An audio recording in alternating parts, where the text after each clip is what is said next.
तो अगर आप चाहते हैं कि आप अपनी तरह से ज़िंदगी जिए तो आपको फिर रास्ता तो निकालना पड़ेगा ना। मैंने अपनी बहनों की ज़िंदगी देखी, अपने आसपास और लोगों की ज़िंदगी देखी, तो मुझे लगा कि मैं ऐसी ज़िंदगी नहीं जी सकती।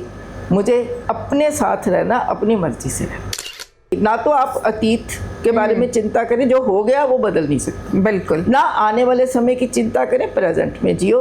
आज जो हमारे पास हो उसको एंजॉय करो। तो जब आपके अंदर एक विल पावर होती है, डिटर्मिनेशन होती है, तो आपका साथ जो है ना आपकी किस्मत होती है।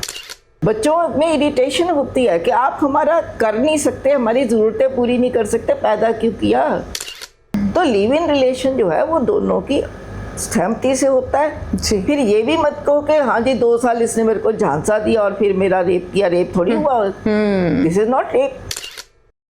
हमारे चैनल के साथ जुड़े सभी दर्शकों को नमस्कार, आदाब, सत श्री अकाल। दोस्तों, आज के समय में बहुत सारे लोग चाहते हैं कि वो अकेले रहें, लेकिन आज हम जिस शख्सियत के साथ आपको मिलवाने जा रहे हैं, उम्र उनकी 76 साल हो चुकी है और उन्होंने सारी उम्र अकेले रहने का निश्चय किया। और इस सफ़र में बहुत सारी मुसीबतें भी आईं, उन्हें कैंसर भी हुआ और उन्होंने अकेले ही कैंसर को मात भी दी। बहुत जांबाज महिला हैं वो। तो चलो आज के पॉडकास्ट में हम आपको उनसे मिलाते हैं। आप देख रहे हैं हमारा चैनल आरडी हिंदी, और जो लोग नए जुड़े हैं हमारे साथ, हमारे चैनल को सब्सक्राइब करें। और हमारे साथ हैं आज विशेष मेहमान डॉक्टर शशि प्रभा। मैडम, आपका बहुत बहुत स्वागत है। हाँ, धन्यवाद जी। तो अच्छा लगा जी। मैम, सबसे पहले तो मैं ये पूछना चाहूँगी कि आपने ये फ़ैसला लिया, क्योंकि अब देखो आप 76 साल के हो, उस समय जब आपने फ़ैसला लिया होगा कि मैंने शादी नहीं करनी, मैंने अपनी सारी ज़िंदगी अकेले बितानी है, पहली बात तो ये कि वो फ़ैसला लिया क्यों था, इसके पीछे कारण क्या था? कारण कोई ख़ास नहीं, बस मुझे फैमिली लाइफ में कभी भी कोई दिलचस्पी रही नहीं, क्योंकि मुझे जिस तरह के अपने आसपास की ज़िंदगी मैंने देखी है ना, तो उसमें मुझे लगा कि शायद मैं एडजस्ट ही नहीं कर सकती। अच्छा। मुझे अपने, क्योंकि मैं हमेशा ये सोचती हूँ कि इंसान को फ़ैसला वो लेना चाहिए पहले अपनी पर्सनैलिटी को पहचान कर। तो मुझे लगा कि मेरी पर्सनैलिटी इस तरह की है कि मैं समझौते नहीं कर सकती, मुझे अपनी ज़िंदगी अपनी तरह से जीनी है। तो इसलिए मैं समझौते, और शादी तो एक ऐसा ही विषय है जिसमें आपको समझौते करने ही पड़ते हैं। बिल्कुल। तो मतलब ये एक जुआ भी मैं कह सकती हूँ कि आपके साथ हो भी सकता है, नहीं भी हो सकता है, कैसे भी हो। तो मुझे लगा कि मेरी पर्सनैलिटी इस तरह की है। मैंने अपनी बहनों की ज़िंदगी देखी, अपने आसपास और लोगों की ज़िंदगी देखी, तो मुझे लगा कि मैं ऐसी ज़िंदगी नहीं जी सकती। मुझे अपने साथ रहना, अपनी मर्ज़ी से रहना। जब आपने ये बताया अपने परिवार को, अपने पेरेंट्स को कि मैंने शादी नहीं करनी है, घर में बवाल नहीं हुआ? नहीं, हमारे परिवार में ना हमारा परिवार बड़ा जेंटल परिवार मैं कहूँगी, कि पढ़े लिखे हैं सब लोग। मेरे इवन फादर भी पढ़े लिखे थे। उन्होंने कोई ऐसा बवाल तो नहीं मचाया, कहा मुझे ज़रूर, कोशिश की उन्होंने, लेकिन मैंने जब अपना फ़ैसला सुना दिया कि मुझे नहीं करनी है, तो ऐसा कोई शोर शराबा नहीं हुआ, कुछ नहीं हुआ। बल्कि मेरे बड़े भाई ने तो कहा कि जैसे तू रहना चाहती है मैं हमेशा तुम्हारे साथ। हमारी फैमिली बहुत कोऑपरेटिव है, और हमारी फैमिली की एक खासियत है कि वो हम सारे मतलब भाई बहन भी एक दूसरे की ज़िंदगी में कभी दखल नहीं देते। अच्छा।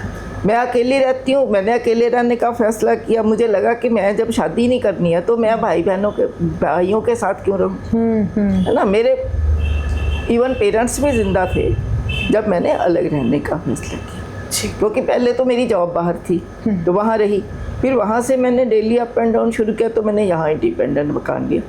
हम किराए पे रहते थे, तो मुझे अपनी तरह से रहना था, तो मुझे उस लिमिटेड एरिया में रहना तो मैं रह ही नहीं सकती थी जी। तो मैंने फैसला किया, फिर मेरे भाइयों ने आकर के मेरा सामान सेट करवाया। अच्छा। अलग मकान के अंदर। तो कभी उन्होंने मुझे टोका नहीं किसी बात पे। आते भी थे मेरे पास, आते जाते थे, अब भी आते हैं। तो सब ने मेरा साथ दिया है, किसी ने मेरे फैसले के विरुद्ध शोर शराबा नहीं किया। मैम आपको लगता है कि आपने ये फैसला इसलिए लिया क्योंकि आप प्रोफेसर थी और आप अपनी खुद की कमाई करती थी, इसलिए आपने जो फैसला लिया परिवार ने सहयोग दिया? अगर कोई लड़की कमाती नहीं है और ये फैसला सुना दे कि मैंने अकेले रहना है, तो क्या उसे सहयोग मिलता है फिर? नहीं, पता बात क्या है, सहयोग की बात नहीं, बात यह है कि पहले आप अपने अंदर एक डिटर्मिनेशन तो होना चाहिए ना। मेरा डिटर्मिनेशन था कि मैंने नहीं करना। तो जब आपके अंदर एक विल पावर होती है, डिटर्मिनेशन होती है, तो आपका साथ जो है ना आपकी किस्मत होती है। मेरा कोई काम कभी, मेरे पास जॉब तो नहीं थी तब, है ना, मतलब थी भी तो क्लैरिकल जॉब थी मेरे पास। तो मेरा हर स्टेप पे मेरे को, चाहे तो आप भगवान कह लो, नेचर कह लो, साथ मिला है। अगर आपके अंदर डिटर्मिनेशन है तो आपको साथ मिलता है जी। और काम आपका हो जाता है। जहाँ तक कमाई की बात है, अब मेरी लेक्चरशिप में मैं आ गई, जॉब लग गई, तो मैंने फैसला मेरा मतलब हो गया। तो क्यों लगी? क्योंकि मेरे अंदर डिटर्मिनेशन थी। अच्छा, इसी तरह अगर किसी लड़की के पास जॉब नहीं है तो कमाने के बहुत साधन हैं। आपको, अगर आप चाहते हैं कि आप अपनी तरह से ज़िंदगी जिए, तो आपको फिर रास्ता तो निकालना पड़ेगा ना जी, रास्ता निकालना पड़ता है। मैम मैंने ना अक्सर ही सुना है कि ये समाज जो है ना अकेली औरत को जीने नहीं देता। आपको भी क्या कोई मुश्किल? कोई प्रॉब्लम नहीं, कभी कैसे फिर रहना चाहिए कि कोई आप पर सवाल ना उठाए, कोई उंगली ना उठाए? क्या फर्क पड़ता है? मैं तो कहती हूँ उठाओ सवाल, तो क्या मेरे को कोई फर्क नहीं पड़ता। मतलब स्ट्रॉन्ग होना पड़ता है। होना पड़ता है। सवाल उठाते हैं लोग, मतलब ऐसे नहीं, मेरे तो उठाया नहीं कभी ऐसा किसी ने खास।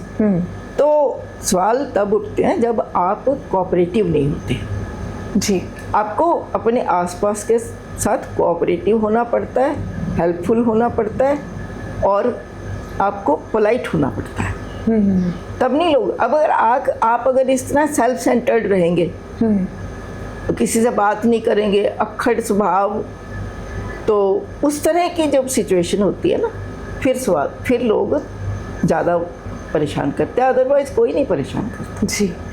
मैं गांव में रही हूँ, किसी ने कभी मुझे परेशान नहीं किया। तो ये आपके बिहेवियर के ऊपर ज़्यादा डिपेंड करता है जी, कि आप कितना किसी का साथ देते हो। पर मैम एक ना इंसान की फितरत है कि उसको ना हमेशा एक इमोशनल सपोर्ट चाहिए। बाकी इंसान सारी उम्र ना इसी चीज़ के पीछे भागता रहता है कि हम बीमार हों, कोई हमारा साथ दे, कोई हमें पानी पूछे, कोई हमें पैम्पर करे, कोई हमारे लिए कुछ लेकर आए। बाकी ज़्यादातर औरतें जो है ना इसी चीज़ में भी एक इमोशनल अटैचमेंट ढूंढती रहती हैं सारी उम्र। इमोशनल रहे। अब मेरे ब्रदर्स हैं, मेरा मतलब बहुत साथ देते हैं। मेरा कैंसर का जब ट्रीटमेंट हुआ है, 8.5 महीने ट्रीटमेंट चला, तो मेरे ब्रदर्स ने साथ नहीं दिया ही है ना। और फ्रेंड्स भी देते हैं। फ्रेंड्स ने भी मेरे को कभी उन दिनों में टाइम पास करने की दिक्कत नहीं आई जी, और हॉस्पिटल जाने की कोई दिक्कत नहीं आई, कोई कभी किसी चीज़ की। और इवन मेरा जो स्वभाव है ना, मैं सोशल सर्विस करती हूँ, बच्चों को पढ़ाती हूँ फ्री में, तो इतने लोग मेरे कांटेक्ट में हैं कि मेरे को हमेशा सपोर्ट मिलती है। तो आपको इस तरह का अपना एक बनाना पड़ेगा ना दायरा।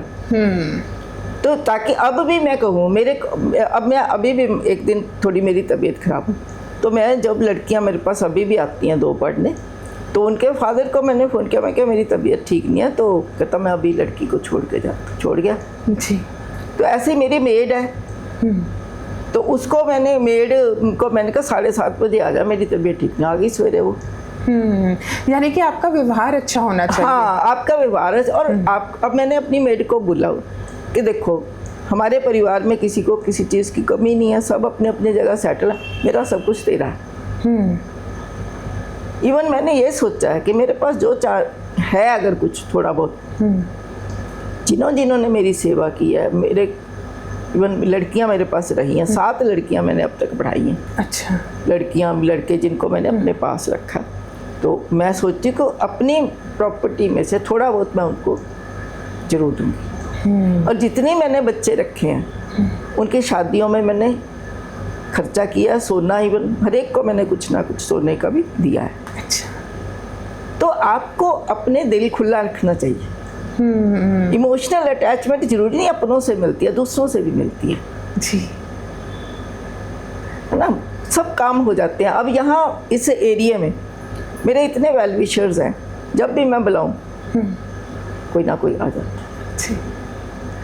मैडम आपने जैसे कैंसर की बात की तो उसके बारे में जानना चाहेंगे कि आपको जब पता चला कि आपको कैंसर डायग्नोस हो चुका है, मतलब वो कैसी स्थितियां थी? क्योंकि उसमें बहुत जो ट्रीटमेंट है वो एक टफ होता है, पेनफुल होता है, कीमो लगती है, तो वो सारी चीज़ें आपने अकेली वो फेस की? नहीं, मतलब ऐसे तो देखो शुरुआत में 3-4 बार जैसे मैं चेकअप के लिए गई तो मैं अकेले गई, मैंने किसी को इन्वॉल्व नहीं किया। मतलब जब पूरा पता चल गया फिर मैंने इन्वॉल्व किया। फिर मेरे ब्रदर्स साथ थे, भाभियाँ थी, ब्रदर्स थे, सबने मेरा साथ दिया। मेरे मदर थे उन दिनों में। अब तो ये 18 साल पहले की बात है जी। तो मेरे मदर भी इतने थे भी, वो मेरी थोड़ी कर से मेरे पास रहे वो उन दिनों में।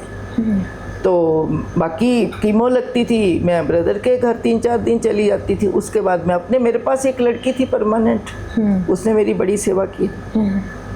6 साल रही है वो मेरे पास। तो उसने कैंसर के दिनों में बहुत हेल्प करी है, तो पूरा साथ दिया है, ऐसी बात नहीं है। बाकी तो फ्रेंड्स सर्कल बहुत है, सबने साथ दिया है, कोई ऐसी प्रॉब्लम नहीं है। कभी अकेलापन अखरता नहीं? अकेलापन है ही नहीं। अकेलापन तो स्टेट ऑफ माइंड है ना। मैं कभी अपने आप को अकेली नहीं मानती। मैं कहती हूँ मैं एकल हूँ, आई एम सिंगल, तो अकेली नहीं। तो वो सिंगल होना एक अलग चीज़ है। यानी कि आप अपने आप से प्यार करते हो और अपने साथ रहते हैं? अपने साथ रहती हूँ मैं, मतलब मेरे को अपने साथ रहना पसंद है। मैं बल्कि एक मेरी और कविता है कि मैं अकेली नहीं होती जब होती हूँ मैं किसी दूजे के साथ। मैं अकेली तब होती हूँ जब होती हूँ किसी दूजे के साथ। जब मैं अपने साथ होती हूँ मैं अकेली नहीं होती। वाह। क्योंकि वो कोई दूसरा मेरी भावना को समझ नहीं पाता। ये भी कविता है, अब उस मेरे को एग्जैक्ट वर्डिंग कि मैं अकेली होती हूँ जब होती हूँ किसी दूजे के साथ जी, क्योंकि वो कोई दूजा मेरी भावना को समझ नहीं पाता जितना हम अपने आप को समझ सकते हैं। इसी तरह हो सकता है, मैं ये भी लिखा है कि हो सकता है वो भी ऐसा महसूस करता हूँ कि वो जब मेरे साथ होता है वो अकेला होता है, क्योंकि हमारी आपस में अंडरस्टैंडिंग नहीं है। मैंने कहीं पर पढ़ा था कि लोग कह देते हैं कि अकेलापन सज़ा है, लेकिन जब इंसान उस अकेलेपन में अपने आप से बातें करनी शुरू कर देता है, अपने आप को समझना शुरू कर देता है और अपने आप को खुश रखना शुरू कर देता है, फिर वही अकेलापन वरदान बन जाता है। तो मतलब आपको ये ना, आप जब कई बार परिवार के साथ होते हैं, सब लोगों के बीच भी भीड़ में होते हैं, तो भी आप अकेले होते हैं जी, क्योंकि भीड़ की मानसिकता के साथ आपका तालमेल नहीं बैठता। इसी तरह परिवार में आपका तालमेल नहीं बैठता ना। आप चाहेंगे परिवार में बहू आ गई, उसके साथ आपका तालमेल नहीं, आप बल्कि ना मेंटली टेंस रहते हैं। तो उससे ज़्यादा अच्छा होता है कि आप, बाकी ठीक है कि अब सारे तो मेरे जैसे नहीं हो सकते, सबकी सोच मेरे जैसी नहीं हो सकती है ना, तो मेरे साथ सहमत भी नहीं हो सकते जी। तो इसलिए लोगों ज़्यादा, दूसरी बात यह है कि सभी ना मेंटली इतने स्ट्रांग नहीं है और उनकी सोच इतनी डेवलप नहीं है। बिल्कुल। तो इसलिए उनको ये लगता है कि परिवार होना ही चाहिए। ये सोचते हैं कि नहीं अकेले कैसे रहेंगे, अकेले कैसे रहेंगे। तो मैं तो अब इतनी देर से रह रही हूँ और मुझे तो आदत पड़ गई। मैम, अब मैं उन पेरेंट्स की बात करना चाहती हूँ कि जो पहले अपनी सारी उम्र जो है अपने बच्चों के लिए लगा देते हैं, अपने कोई शौक पूरा नहीं करते और फिर उसके बाद यहीं पर ही ख़त्म नहीं होता, फिर उनके बाद उनके बच्चों के लिए भी सोचते रहते हैं और ऐसे ही उम्र बीत जाती है, बुजुर्ग हो जाते हैं और उसके बाद ये कहते हैं कि हमने तो ज़िंदगी को जीकर भी नहीं देखा। अपनी परवाह नहीं करते लोग, अपने आप से प्यार नहीं करते। ऐसा क्यों होता है और कैसे करें, ये कितना ज़रूरी है? ये मानसिकता बन गई ना। अब आज भी हम सैर करने गई तो वहाँ मेरी 4-5 फ्रेंड्स है, यही बात हो रही थी कि नानक छक के लिए पहले ही जोड़ के रख लेना, है ना, पोती के लिए, पोते के लिए ये हमने ये बना के रखा हो, ये बना के रखा हो। अभी भी उनकी जो मानसिकता है ना, वो अभी भी पैसा जोड़ने वाली, कंजूसी वाली है कि जहाँ अवॉइड हो सकता है खर्चा अवॉइड करो। लेकिन आज के बच्चे थोड़ा सा बदले हुए हैं, वो नहीं उतना, तो वो बल्कि उनकी निगाह रहती है हमें कितनी प्रॉपर्टी, हमारी कितनी प्रॉपर्टी है, कितना छोड़ के जाओगे हमारे लिए। उनकी वही बात है, कहते हैं कि पेरेंट्स हैं, इमोशनल अटैचमेंट है, तो वो पहले भी करते थे कि सबके लिए मकान भी बनाना है, आगे अगली पीढ़ियों के लिए जोड़ना है। मैम अब मैं बात करूंगी तलाक की। आज के समय में ना पति पत्नी के रिश्ते जो है बहुत कम उम्र के होते हैं, तलाक जो है बढ़ते जा रहे हैं। आपको क्या लगता है कि इसके पीछे कारण क्या है? इसके पीछे कारण एक तो असली बात यह है कि हमारे जो सिस्टम है ना, खाली हमारे नहीं, ऑल ओवर वर्ल्ड, कि लड़कियों को दोयम दर्जे का नागरिक माना जाए ना। उनके साथ बहुत ज़्यादतियाँ हुई हैं, बहुत प्रेशराइज रही हैं वो लड़कियाँ। और इवन मैंने अभी एक किताब पढ़ी है, बहुत अच्छी किताब है, धर्म ग्रंथों का पुनर्पाठ, मुद्रा राक्षस की किताब है। उन्होंने ग्रंथों का हवाला दिया है, इस्लाम का भी दिया है, हिंदू धर्म का भी दिया है, इवन क्रिश्चियनिटी का भी दिया। तो उन्होंने कहा कि हमारे जो सिस्टम में धर्म का नाम लेके औरतों को बहुत ज़्यादा डिग्रेड किया गया और औरतों ने अपनी उस स्थिति को स्वीकार किया, मान लिया उन्होंने, क्योंकि औरतों को बाहर कमाई करने का ज़रिया आदमी थे, घर में औरतें रहती थी, बच्चे पैदा करना, उन दिनों तो कोई प्लानिंग भी नहीं होती थी, लगातार बच्चे पैदा होना, फिर पीरियड्स, तो उनके हालात ही ऐसे होते थे कि वो बाहर काम करने की उनको तो मतलब हैसियत नहीं थी, या कह लो कि ज़रूरत नहीं थी, या उनकी मतलब हेल्थ अलाउ नहीं करती कुछ भी। और एक हमारा सोशल सिस्टम, तो उस ज़माने में औरतों ने अपनी दोयम दर्जे की स्थिति को स्वीकार कर लिया। अब क्या हुआ, धीरे धीरे जैसे ही जागृति आई है, औरतों को मतलब ये महसूस किया जाने लगा, आंदोलन चले हैं, बड़े मूवमेंट्स चले, औरतों को हक मिले, मान लिया गया कि औरतों पर ज्यादती हुई। इवन यहाँ तक वेस्टर्न थॉट में भी माना गया है, ये कहते हैं औरतों में दिमाग नहीं होता, ये कहा थिंकर्स ने। हमारे यहाँ भी औरत नरक का द्वार है, औरत तो जुड़ैल होती है, औरत फला नहीं होती है, मतलब इस तरह की, तो इस तरह की चीज़ें। तो वो जब चीज़ें हुई, अब धीरे धीरे जैसे जैसे अवेयरनेस आई, हमारे यहाँ पढ़ने का अधिकार नहीं था औरतों को, तो पढ़ती भी नहीं थी। ये कहा जाता था कि अगर औरत पढ़ेगी तो समाज में बर्बाद हो जाएगा, समाज विनाश हो जाएगा, प्रकोप होंगे ना, नेचुरल कैलेमिटीज़ आएंगी, इस तरह की चीज़ें। तो लोग पढ़े लिखे होते नहीं थे, जो उन्होंने बता दिया हमारे, उन्होंने उसी को मान लिया।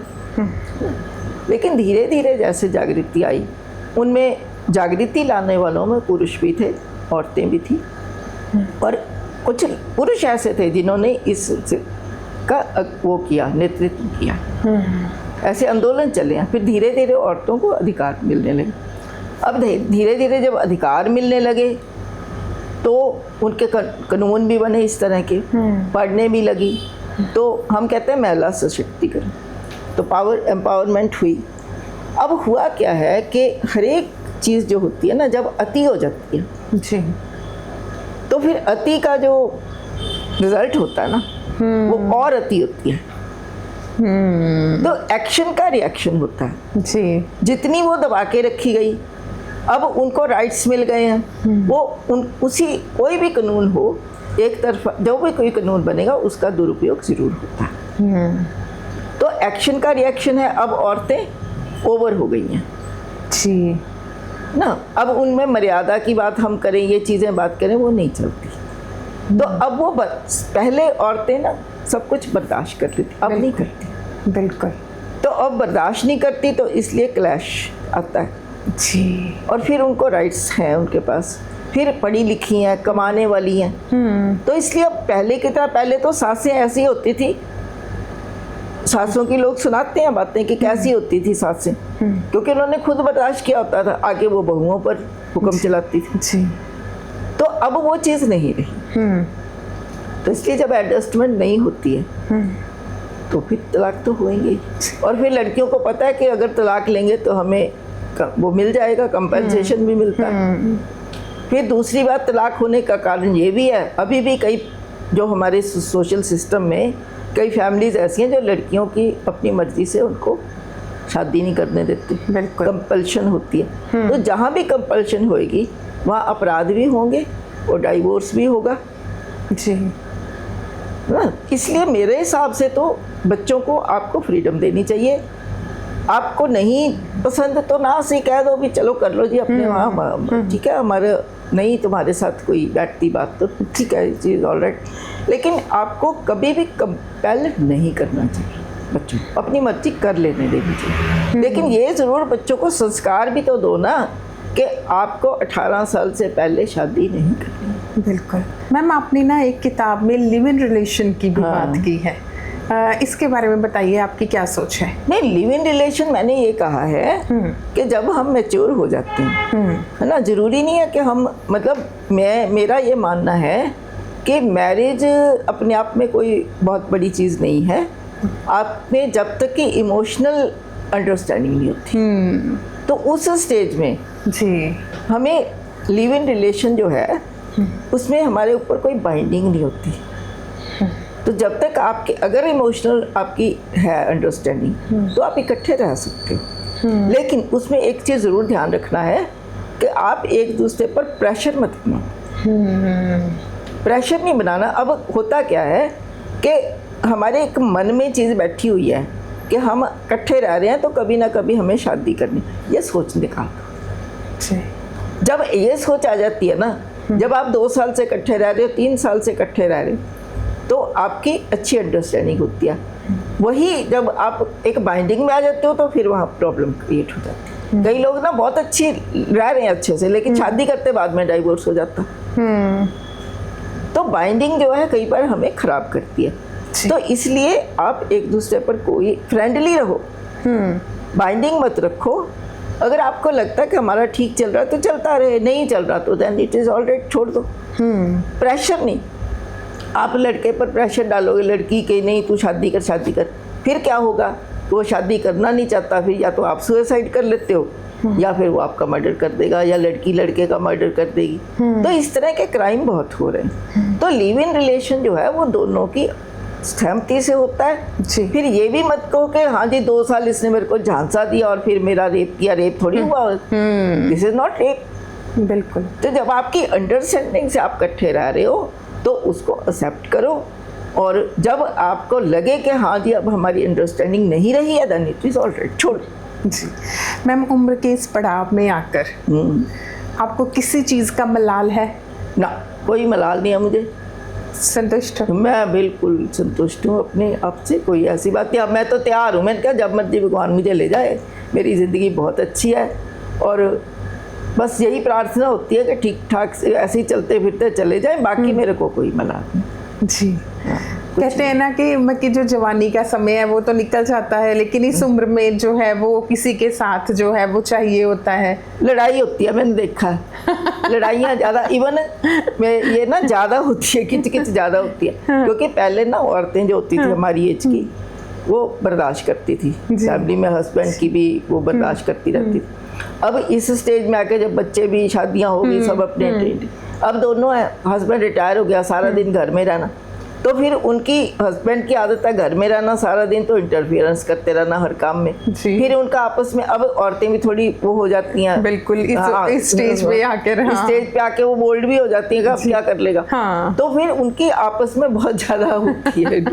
इवन मेरी सिस्टर की बेटी है, वो लेक्चर रिटायर हुई है, तो उसके हस्बैंड पहले रिटायर हो गए थे, वो बाद में, उनकी आपस में कहती है हमारी बहुत होती है, सारा दिन आपस में मतलब बहस होती रहती। तो उनकी बेटी कहती है आपने लड़ाई करनी थी तो शादी क्यों करी थी? तो वो कहती मैंने कहा भी लड़ने वाला भी कोई बंदा चाहिए। तो ये है कि ठीक है, अपना अपनी सोच है, तो ऐसा कुछ नहीं है, मेरे को कुछ फील नहीं होता। बाकी मैं तो तैयार हूँ, जिस तरह की सिचुएशन आएगी। आज तक नेचर ने साथ दिया है, विल पावर ने साथ दिया। मैं तो हमेशा इस पर, अपनी विल पावर पर विश्वास करती हूँ और नेचर पर विश्वास करती हूँ जी। इसलिए कोई ऐसा मुझे डर नहीं लगता, मतलब कि पता नहीं क्या हो जाएगा। हो जाएगा जो हो जाएगा, ज़्यादा से ज़्यादा अकेले अंदर ख़त्म हो जाएंगे तो क्या है, कोई खोलेगा दरवाजा तो ठीक है। तो ये सोचना क्या कि कौन देखेगा कौन नहीं देखेगा। जी, किसी ने मुझे कहा था कि जब आपके पास ना जिंदगी में कोई ऑप्शन नहीं होता ना, तब आप बहुत मजबूत हो जाते हो कि हमारे पास कोई ऑप्शन नहीं, हमने खुद ही अपने आप को संभालना है, हमने खुद ही सारी चीजें करनी है, तब आप जो है बहुत ही स्ट्रांग हो जाते हो स्ट्रांग। जी, क्योंकि आपने पहले आपको पता है कि मैंने सिचुएशन को हैंडल अपने आप ही करना है, तो आप कर लेते हो। जी, बहुत सारे लोग जो है ना वो इस समय पर चाहते होते हैं कि वो अकेले रहें। मैं चाहती हूँ कि कौन से लोग अकेले रह सकते हैं, आप इसके बारे में ज़रूर थोड़ा सा बताएं ताकि कोई गलत फैसला ना ले अपनी ज़िंदगी में। अकेले वो रह सकते हैं जो मेंटली बोर्ड हो, है ना, जिनको ये जो अपने साथ प्यार करें और अपने मतलब सुस्ती ना करें, जी, आलस ना करें, खाने पीने का ध्यान रखें। हाँ, लोग खाना नहीं बनाते, खाना नहीं बनाते। अब इवन वही कह देते हैं ना कि दिल ही नहीं करता हूँ अपने लिए की बनाना, अपने लिए क्या बनाना, अपने लिए क्या बनाना, तो अच्छा मन से नहीं बनाते। जी, मन से नहीं बनाते, तो मन से बनाना चाहिए, अपनी पसंद से बनाओ और वैरायटी बनाओ। आप ये नहीं कि अब एक सब्जी बनाई तो तीनों टाइम आप वही खा रहे हो, फिर मन नहीं करेगा खाने का। और हेल्दी खाओ और अपनी डाइट सिस्टम को थोड़ा चेंज करना चाहिए इस एज में। आपको लाइट खाना चाहिए और लिक्विड ज़्यादा लेना चाहिए और इसके अलावा फ्रूट्स। जी, तो सॉलिड चीज़ पर थोड़ा सा हमें कंट्रोल करना चाहिए, तो इससे आप हेल्दी भी रहेंगे और एक आप हमेशा ना जिन भी हालात में खुश रहिए और सबसे बना के। फैमिली में भी कभी ना क्लैश नहीं, जैसा जो है उसके साथ वैसी एडजस्टमेंट करो। एक सवाल जाते जाते ज़रूर पूछूंगी कि जब भी आप थोड़ा उदास होते हो या जब भी आप थोड़ा डिमोरलाइज फील करते हो, तो कौन सी चीज़ आपको फिर से हिम्मत देती है? नहीं कभी डिमोरलाइज। अच्छा, ये कैसे? ये ज़रूर मैं कभी उदास भी नहीं महसूस करती। और आजकल तो बहुत अच्छा साथ है अपने सर्कल में। आप किसी फ्रेंड से फ़ोन भी करते हो तो आधा घंटा तो फ़ोन में ही निकल जाता है। फिर थोड़ा बहुत मैं जोक्स वगैरह कभी देख लेती हूँ। अच्छा, मैं बहुत ज़्यादा नहीं मैं मोबाइल पे टाइम लगाती, लेकिन रात को आधा पौना घंटा फेसबुक देख लिया, जोक्स सुन लिए, अकेले ही हंस लेते हैं क्योंकि जोक्स इतने अच्छे कई बार होते हैं कि हंसी आती है। जी, तो वो होता है। तो मेरे को टीवी देख लिया। अच्छा, मेरे को ना साइकोलॉजी, सोशियोलॉजी, हिस्ट्री में बहुत दिलचस्पी है। अच्छा, तो मुझे पढ़ना बहुत अच्छा लगता है और मैं थॉट पढ़ती हूँ ज़्यादा। जी, थॉट पढ़ती हूँ और अच्छी बुक्स पढ़ती हूँ जो जिसमें मुझे लगे कि मेरा मन फिर लग जाता है। मैम, आपको लगता है कि इंसान की जो बेस्ट कंपनी है वो इंसान खुद ही है? हाँ, अपनी कंपनी, हम सबसे अच्छी कंपनी हमारी अपनी। जी, हम अपने साथ रहें और बुक्स, सबसे अच्छी कंपनी है आपकी बुक्स। जी, और ये आपको एक तरह की आपकी रूह की खुराक जैसे कहते हैं ना। लेकिन इसका भी सबको शौक है, आजकल लोगों को शौक ही नहीं है पढ़ने का। जी, है ना, फोकस वो पढ़ने में दिलचस्पी नहीं है। आज अच्छे से अच्छे कैरियरिस्ट को आप ले लो, उनको पूछो कि आपने कभी थॉट पढ़ा, पता ही नहीं है, नॉलेज ही नहीं है। बिल्कुल। तो नॉलेज होना उसमें बड़ा। अभी मैं दलाई लामा के बारे में पढ़ी। दलाई लामा जो है, मतलब वो सारी चीज़, मैं अखबार पढ़ूंगी, घंटा डेढ़ लगाती हूँ और मैं एडिटोरियल जरूर पढ़ती हूँ। वाह, उससे आपका ना वो बनता है वो बनता है, IQ बनता है, नॉलेज होती है हर एक चीज़ की, लेटेस्ट चीज़ों की। तो फिर आपके अंदर एक क्रिटिकल थिंकिंग भी पैदा होती है। जी, तो आजकल तो लोग अखबार भी नहीं पढ़ते। बिल्कुल। तो इसलिए पढ़ना जो है वो बहुत ज़रूरी है। तो आप जब भी अकेले रहें, जिससे भी आपको थोड़ा बहुत ना कोई ना कोई शौक डेवलप करना चाहिए। जी मैम, जाते जाते क्या कहना चाहेंगी? और जाते जाते ये कि लोगों को मतलब कभी भी आने वाले समय की, ना तो आप अतीत के बारे में चिंता करें, जो हो गया वो बदल नहीं सकते। बिल्कुल। ना आने वाले समय की चिंता करें, प्रेजेंट में जियो। आज जो हमारे पास हो उसको एंजॉय करो। जी, ये सबसे बड़ी बात है। इसलिए कभी दिमाग पे बोझ नहीं डालना चाहिए और अच्छे शौक पालने चाहिए। जी मैडम, आपने अपना कीमती समय दिया, आपका बहुत बहुत शुक्रिया। बहुत धन्यवाद जी। तो अच्छा लगा बात करके। अगर मेरी बातों से किसी का फायदा हो जाए ना तो अच्छी बात है। मैं तो सबको ये कहती हूँ कि मस्त रहो, स्वस्थ रहो, मस्त रहो, खुश रहो। बस मैडम का यही फंडा है कि मस्त रहो, स्वस्थ रहो, खुश रहो। तो दोस्तों, आप भी अगर हमारे चैनल के साथ नए जुड़े हैं, हमारे चैनल को सब्सक्राइब करना मत भूलें। और साथ में आपको आज का प्रोग्राम कैसा लगा आप कमेंट्स में ज़रूर बताएं। आज के प्रोग्राम में इतना ही, फिर मिलेंगे। धन्यवाद।